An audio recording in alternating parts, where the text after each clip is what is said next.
أخيا ورتل القرآن اصدح بصوتك اسمع الأكوان اقرأ كلام الله داوي نفوسنا لنحس في أعماقنا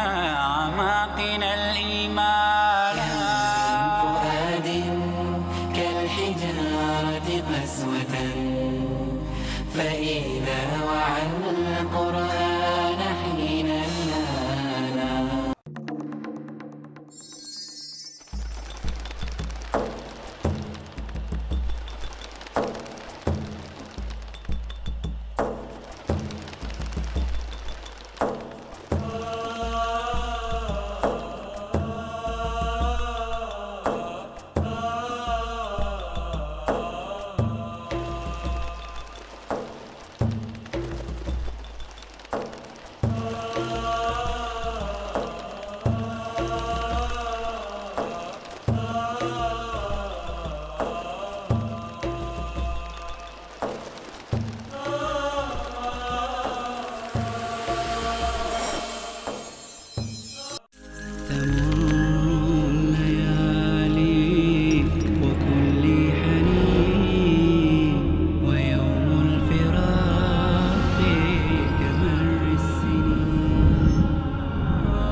میراث څخه نیمه برخه وړي ولې دومره برخه وړي یعنی ولې پوره برخه نشي وړی نو الله جل جلاله په قرآن مجید کې فرمایي This is the 16th most common misconception. As far as inheritance is concerned, the Quran speaks about inheritance in several places. دوهم سوره د البقره 100 آیات، دوهم سوره د البقره 240 آیات، څلورم سوره د النساء 9 تر 9 آیات پورې، څلورم سوره د النساء 19 آیات، څلورم سوره د النساء 33 آیات، پنځم سوره د المائده 114 تر 113 آیات پورې. زیات آیاتونه موجود دي په قرآن عظیم شان کې د میراث په اړه باندې، خو دقیق الله جل جلاله په قرآن مجید کې فرمایي څلورم سوره inheritance of your children. یعنی میراث د ماشومانو که چیرته یو نر وي او دوه ښځې وي، دوه ښځې د یو نر میراث باید واخلي، او که چیرته دوه لورګانې وي نو دوهمه د درېیمې حصې اخلي، او که چیرته یوه لور وي نو هغه بیا نیمایي حصه اخلي، نو نورې کورنۍ ته وي. که چیرته د هغې ماشومان هم وي نو بیا تر څنګ یو پر شپږ اخلي، او که چیرته یوازې مور وي نو هغه یو پر درې اخلي، که چیرته خویندې ورونه وي نو مور شپږمه حصه اخلي. نو سورة النساء څلورم سوره او 12 آیات کې الله جل فرمایي خاوند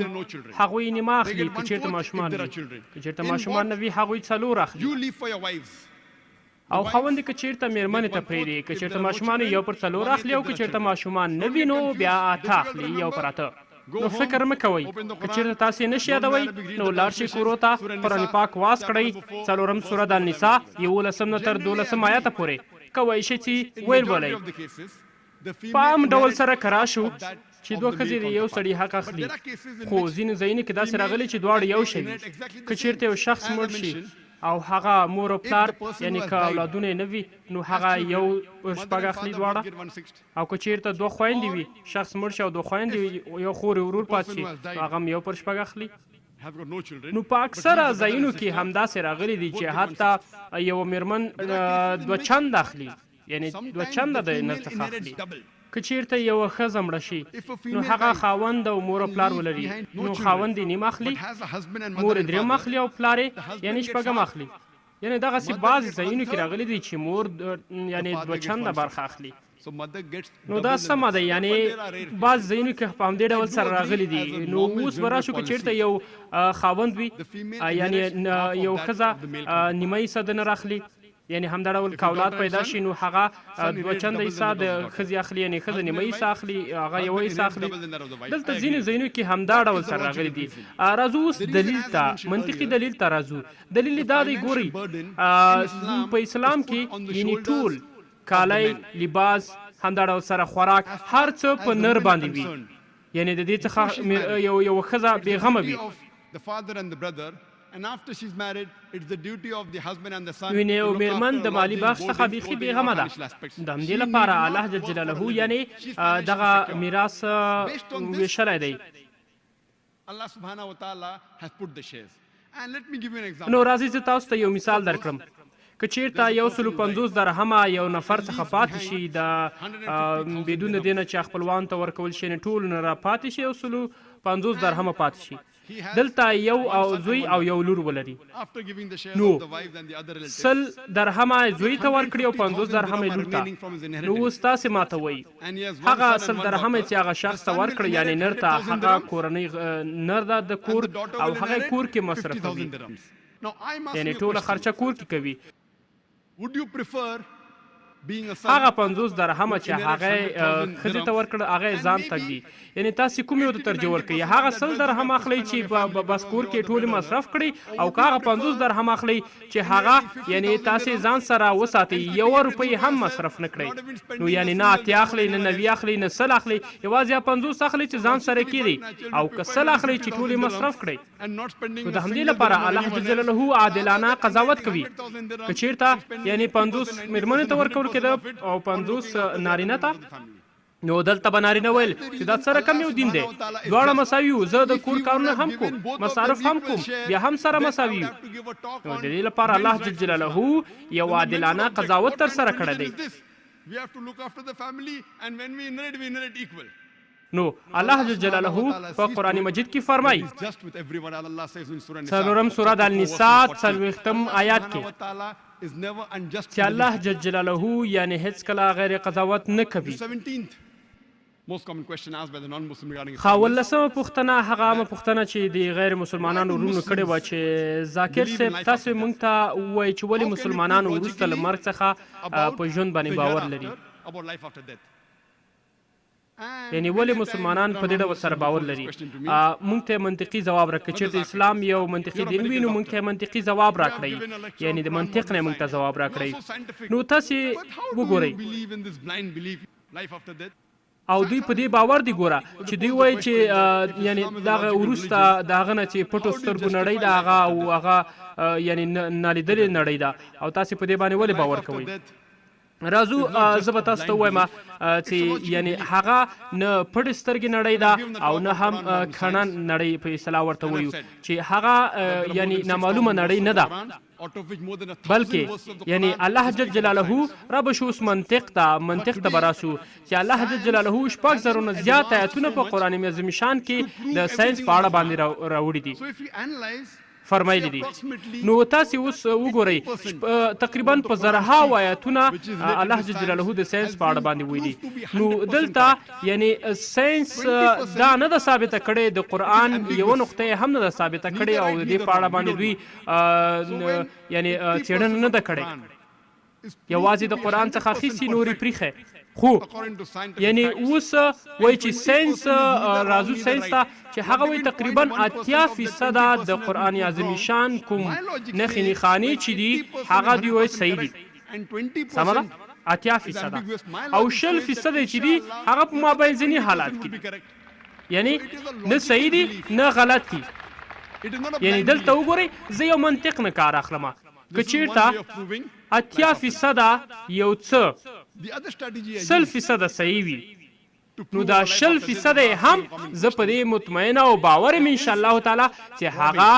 صحیح او مکملا صحیح خبرې دي ټولې دا یوه منطقي دلیل و چې ما درته درکړل او زه په دې باور یم راځو دوهم منطقي دلیل ته چې زه تاسو ته یې درکوم هغه داسې دی چې زه تاسو نه پوښتنه لرم آیا غلا کول دا صحیح کار دی او که غلط کار دی ووایئ راته غلا کول صحیح کار دی او که غلط غلط ښه ماشاءالله ټول وایي چې غلط کار دی For example, یعنی دا I am a غلا logical کول person. غلط کار دی خو راځئ زه یو مثال د مثال په ډول سره زه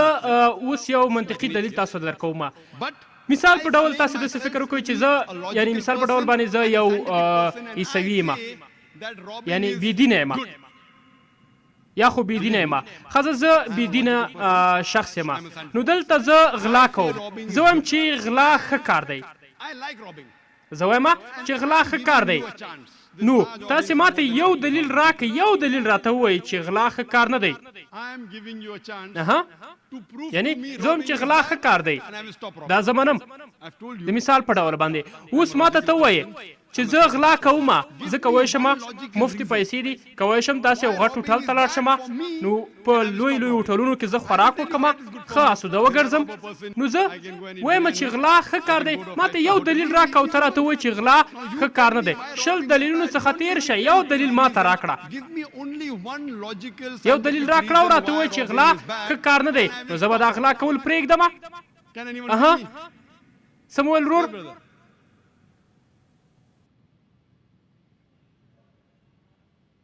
If you rob someone,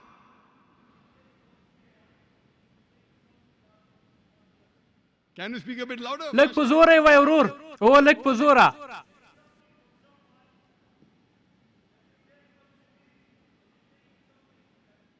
Very ها. good. Brother saying, if I ښه take سمه دی something from نو تاسې وایئ چې هغه شخص دپاره بده دی نه زما مقصد دا دی چې زه یو ساینسي او منطقي سړی یم نو تاسې ما ته وایئ د ما دپاره څه بد دي په دې کې ځکه زه خو د هغه نه پیسې تښتوم زما دپاره خو ښه ده زما دپاره خو راحته تیارې پیسې دي has been robbed. What I told you, prove to me. ها by کولی شئ the لږ په bad لوړ for اواز me. باندې ووایئ I am logical, I am scientific. I agree it is bad for the person who has been robbed. Tell me. ها یعنی ته وایې چې زه به ورته ګورم چې زما نه غلا کوي خیر زه ګورئ زه یو غټه مافیا یم فکر وکړئ یعنی یو غټ مافیا یم زما پسې تر شا باډیګاردان دي زه یعنی ګاردان زه لرم او تر څنګ یې یعنی زه یو غټه مافیا یم زه غلا کوم زما دپاره څه بد دي و یو عادي غل دی که هغه خو ونیول شي هغه دپاره یو بد دی او زه سزا به ورکړم خو زه یو غټه مافیا یم زما تر شا ګاردان ولاړ دي 100 bodyguards. نو زما دپاره په دې کې څه بد شو نو تاسې ماته یو دلیل راکړئ چې زه یې پرېږدم I'm scientific. I'm a big robber. For small robbers, it's not good. Somebody may rob you. So why it is bad for me?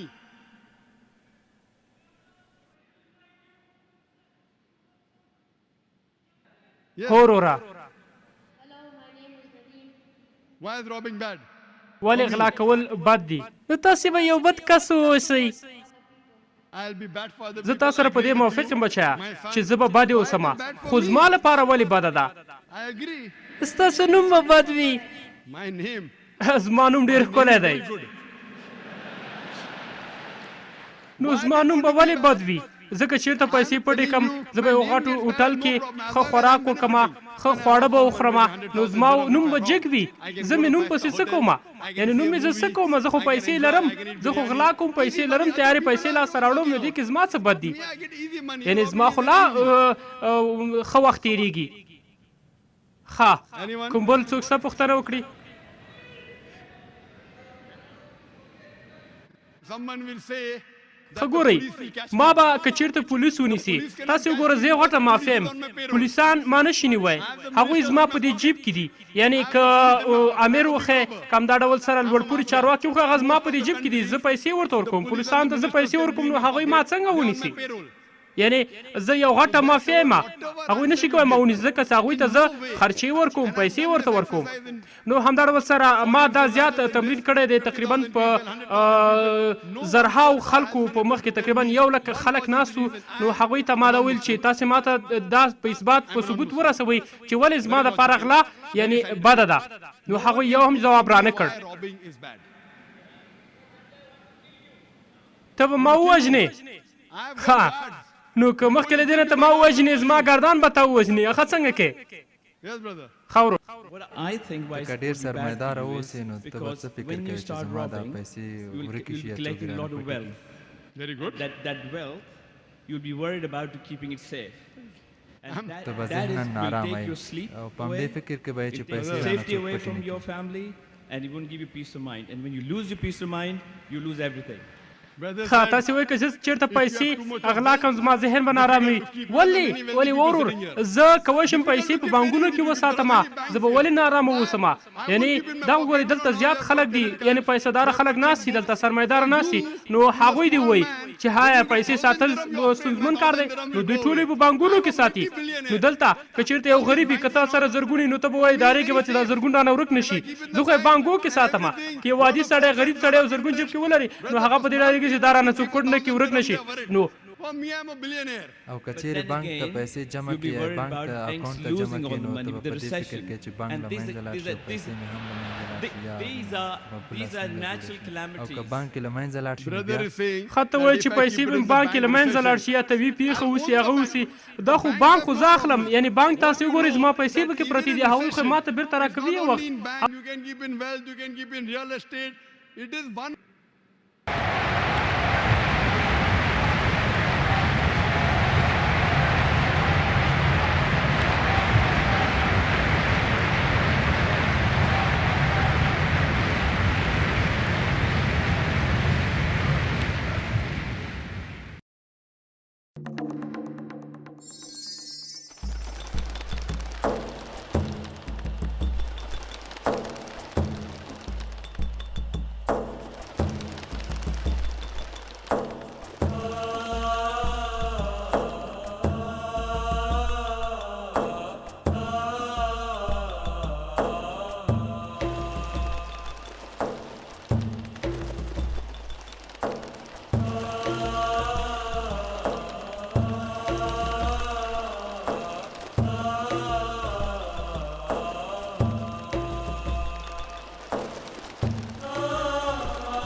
أخيا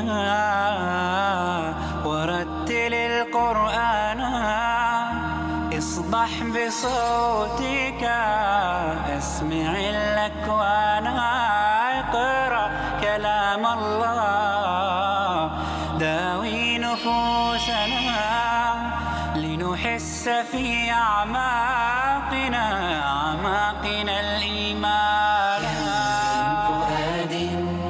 كالحجارة قسوة فإذا وعى القرآن